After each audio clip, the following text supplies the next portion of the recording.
세상을 살아가며 누구나 한 번쯤 이런 생각을 해보셨을 겁니다. 나는 진심으로 최선을 다해 도와줬을 뿐인데 왜 사람들은 나를 쉽게 보고 무시하는 느낌이 들까? 착하게 살면 자연스럽게 주변에서 좋아해 줄 거라 기대했지만 실제로는 상처와 배신만 쌓이는 경우가 많죠. 오늘 이 나레이션에서는 바로 그 착함의 함정에 초점을 맞춰 이야기해 보겠습니다. 모든 사람에게 무작정 친절을 베풀지 마세요. 오히려 적절한 거리를 두고 대할 때 사람들이 당신을 소중하게 여기고 함부로 대하지 못하게 됩니다. 무조건적인 착함이 항상 좋은 건 아닙니다. 진짜 자신을 보호하며 관계를 튼튼하게 만드는 비결에 대해 자세히 탐구해 보겠습니다. 이 주제가 도움이 되신다면 구독과 좋아요로 응원 부탁드려요. 여러분의 따뜻한 마음을 더 강하게 만들어줄 콘텐츠로 보답하겠습니다. 자, 그럼 본격적으로 시작해 볼까요? 착한 사람이 잘해주면 줄수록 왜 오히려 가볍게 보이는지 그 심리적 배경부터 파헤쳐 보겠습니다. 이 이해가 관계를 개선하는 출발점이 될 테니 주의 깊게 들어보세요. 착한 사람을 이용하려는 이들은 복잡한 존재가 아닙니다. 그저 단순하고 뻔한 사고 패턴을 가진 경우가 대부분이죠.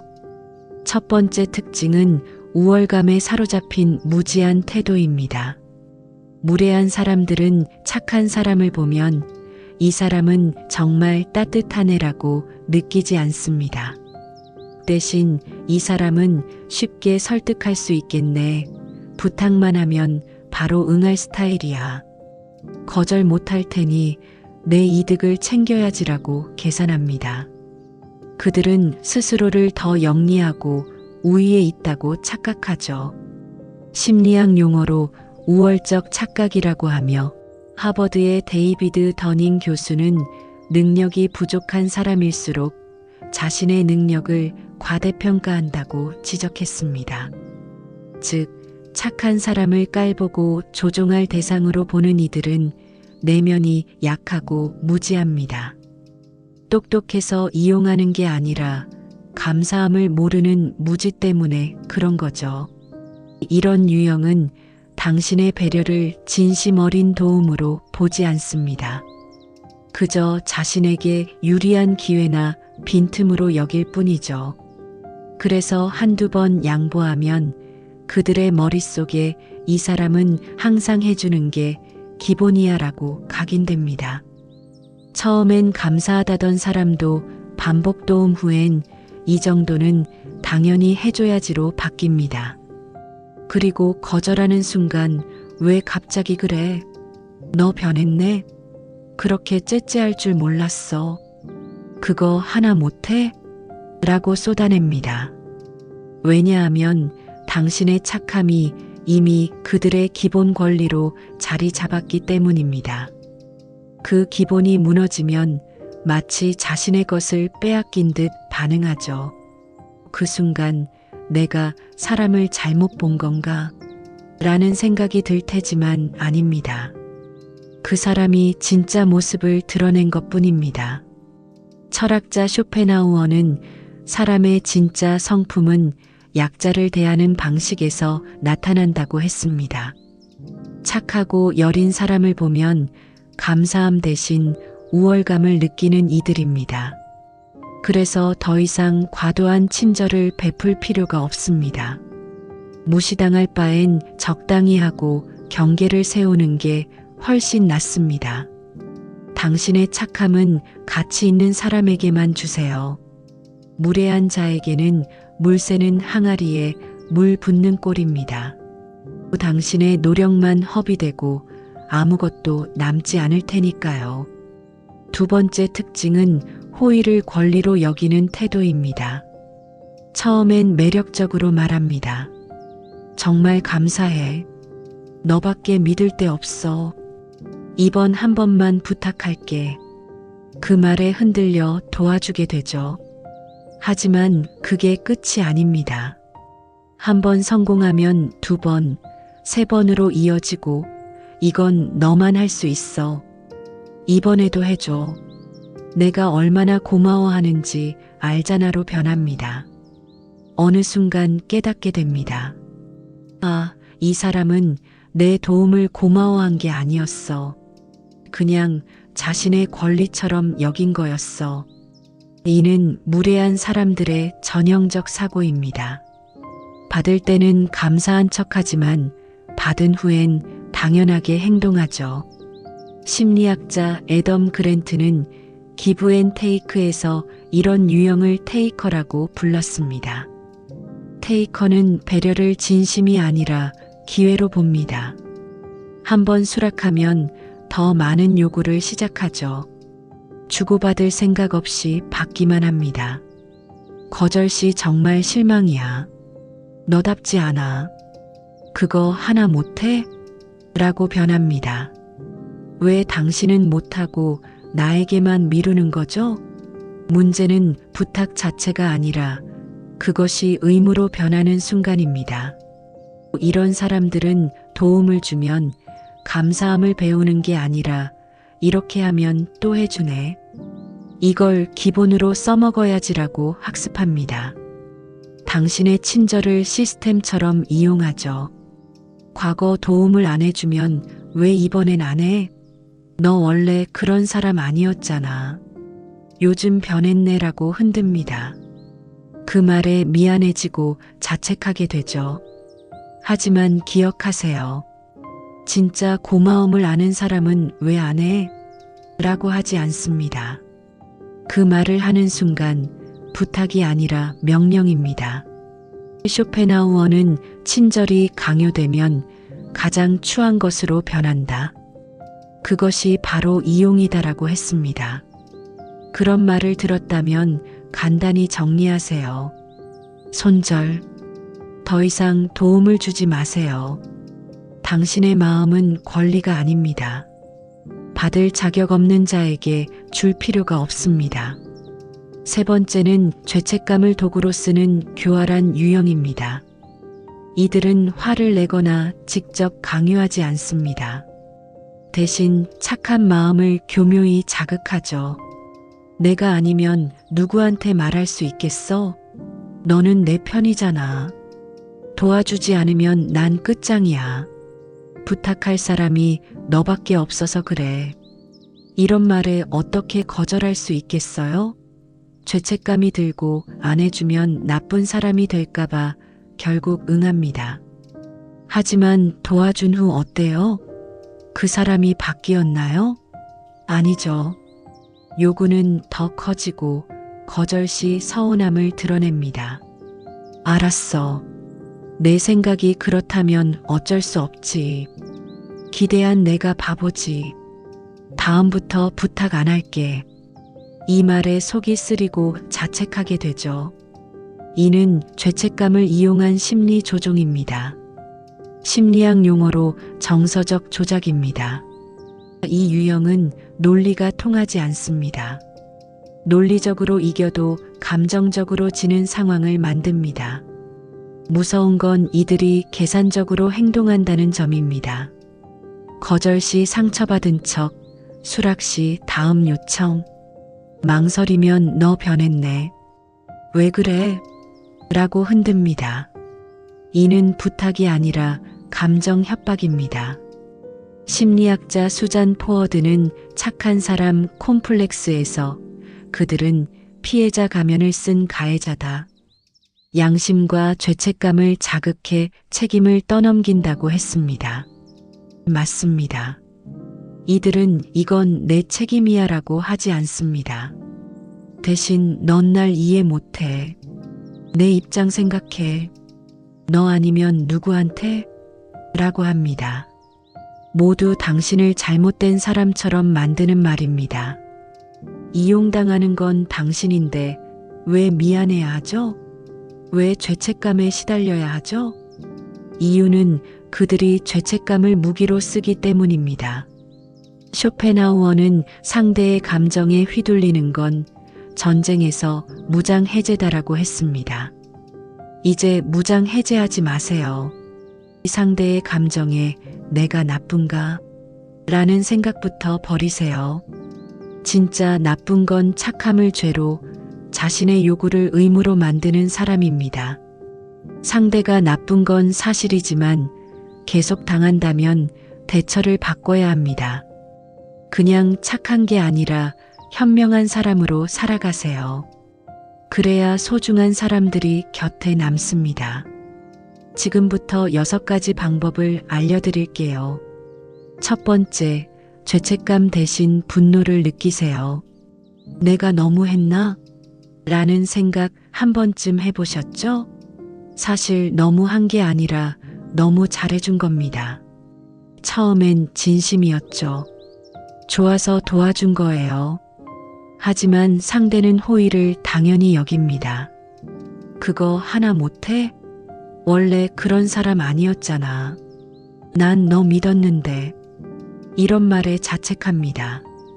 하지만 그 감정은 죄책감이 아니라 억울함입니다.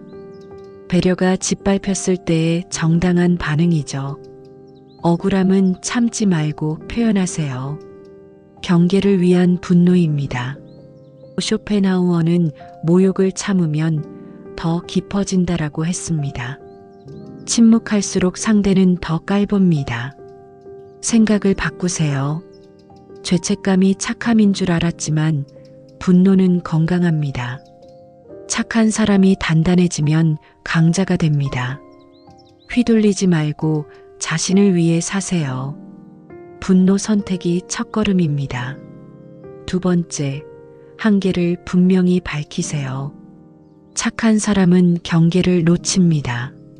상대는 이번이 마지막이야. 너니까 부탁해. 도와주지 않으면 큰일 나라고 다가옵니다. 한 번 더 응하면 한 걸음 더 들어오죠. 호의가 당연해집니다. 하지만 거절은 어렵습니다. 미움받을까 봐요. 진실은 반대입니다. 한계를 인정하지 않는 사람은 당신을 존중하지 않습니다. 브레네 브라운은 경계가 분명한 사람이 가장 따뜻하다라고 합니다. 마음 지킬 줄 아는 사람이 타인을 존중하죠. 죄송하지만 어렵습니다. 이건 제 한계예요. 제 삶을 챙겨야 해요라고 말하세요. 실망한다고 하면 거절로 실망한다면 처음부터 존중하지 않았네요 라고 답하세요. 이는 선언입니다. 상대는 놀라지만 더 이상 만만하지 않구나 라고 깨닫습니다. 힘은 좋은 사람이 아니라 멈출 줄 아는 데 있습니다. 이제 멈추고 선을 그으세요. 세 번째, 미안해요. 대신 고마워요를 말하세요. 작은 일에도 미안하다고 하는 습관 있나요? 미안해요. 신경 쓰게 해서 죄송해요. 우리 세대는 민폐 피하는 게 예의라고 배웠죠. 하지만 미안함 반복은 자신을 낮춥니다. 상대는 항상 낮은 자세네라고 느끼고 선을 넘죠. 왜 미안해? 괜찮다니까라고 하면서도 당신의 마음은 작아집니다. 대신 신경 써줘서 고마워요. 이해해줘서 감사해요. 도와줘서 든든했어요 라고 하세요. 사과는 줄이고 감사는 나눕니다. 관계가 따뜻해집니다. 상대는 기분 좋게 받고 당신은 나는 고마운 존재라는 믿음을 가집니다. 마셜 로젠버그는 같이 있음을 느낄 때 건강한 관계라고 합니다. 조심스러운 사람이 아니라 감사하는 사람으로 변하세요. 그 한마디가 관계와 자존감을 바꿉니다. 미안 대신 고마워라고 해보세요. 네 번째, 왜 저럴까? 대신 그럴 수 있지를 말하세요. 이해 안 되는 사람 만나면 왜 저럴까? 왜 그랬지?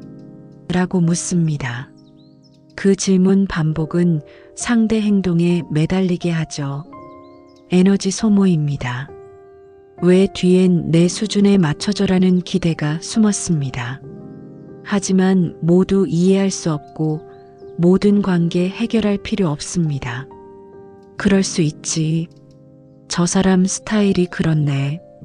나는 안 하지만 그런 사람도 있지라고 하세요. 포기가 아닙니다. 감정을 보호하는 방법입니다. 모든 상황에 반응하지 말고 거리 두세요. 데이비드 번스는 모든 사람 이해하려 말하라고 합니다. 왜 대신 그럴 수 있지라고 하면 상처에서 보호됩니다. 심리적 울타리입니다. 5번째, 모든 걸 설명하지 마세요. 착한 사람은 오해 피하려 애씁니다. 그건 아니에요. 일부러 그런 게 아니라 상황이. 설명과 해명으로 노력하죠. 하지만 그럴수록 상대는 깔봅니다. 설명하는 사람은 불리해 보이죠. 잘못 없어요라고 하면서도 뭔가 숨기는 게 있나?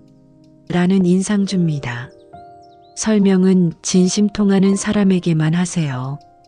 의심하는 자에겐 소용없습니다. 제 입장은 말씀드렸어요. 더 말할 건 없어요. 믿지 않으시면 어쩔 수 없죠라고 하세요. 냉정함이 아니라 보호입니다. 믿지 않는 사람에게 증명하지 마세요. 그 시간에 알아주는 사람에게 쓰세요. 아우렐리우스는 남의 판단에 휘둘리면 삶이 남의 것이 된다라고 했습니다. 주인은 당신입니다. 충분하다는 믿음으로 나아가세요. 6번째, 맞춰주기 대신 존중받기를 선택하세요. 좋은 관계 위에 양보합니다. 내가 참자. 원래 그런 사람이니까. 한두 번은 오케이지만 습관되면 문제입니다. 상대는 항상 맞춰주는 사람으로 봅니다. 존중이 아니라 편리함으로 자리 잡죠. 해리 스타크 설리번은 관계는 고유함 인정으로 성숙한다라고 합니다. 양보가 아니라 차이 존중입니다. 저는 이 방식이 편해요. 그건 제 성향에 안 맞아요. 처음 어색하지만 말해보세요. 기준 밝히면 떠나는 사람은 존중하지 않았던 사람입니다. 남는 사람은 존중받는 당신을 아는 사람입니다. 마음을 분명히 꺼내세요. 당당한 관계 시작입니다. 자, 지금까지 착함이 만만함으로 변하는 관계에서 벗어나는 6방법을 나눴습니다. 어떠셨나요? 상처 이유가 보이시죠? 좋은 사람이 되려 애썼습니다. 이제 좋은 사람을 넘어 귀한 사람으로 변하세요. 오늘 이 말을 기억하세요. 우리는 이미 멋집니다. 내려놓았을 뿐 마음과 품격은 큽니다. 외면받는 착함보다 단단함으로 가세요. 지키는 말, 용기, 태도가 관계와 삶을 바꿉니다. 이 나레이션이 단단함을 깨우는 시작이 되길 바랍니다. 함께 해주셔서 감사합니다. 오늘 어떤 생각 드셨나요? 경험과 생각 댓글로 나눠주세요. 당신 이야기가 위로가 될 겁니다. 끝까지 들어주셔서 감사합니다. 도움이 되셨다면 공유하고 구독, 좋아요 부탁드려요. 연결이 힘됩니다. 행복한 하루 되세요.